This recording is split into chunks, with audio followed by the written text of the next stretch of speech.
SAR si Emmanuel, niresbakan ng direktor na si Daryl Yap nang questionin nito ang The Rapist of Pepsi Paloma. Narito ang I-Spotted report ni Anton.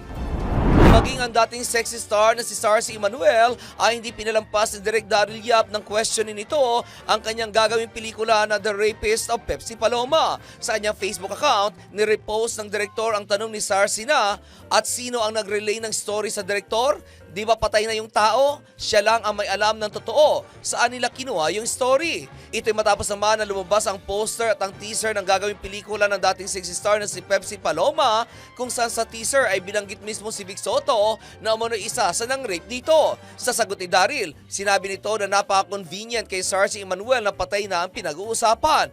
Gimmick man umano o totoo, may nagawa raw ba ito at close raw ba ito kay Pepsi? Noong namatay umano si Pepsi ay saka lang ito sumikat, sabay sabi nito na wag mo ko palalabasing sinungaling. Hintayin na lamang daw nito ang pelikula. Sa isa pang post nito, sinabi ni Daryl na sa mga nakasama umano ni Pepsi na binabash siya at takot na takot daw ngayon, huwag umano mag-alala ang mga ito dahil hindi niya raw isinama ang pagdadrugs ng mga ito noon. Sabay sabi ito ng, kalma tayo. At iyan aking balitang showbiz para sa impilang metodong lakas, DWIZ. Ako si Anton, nagbabalita ng tama, naglilingkod ng tama.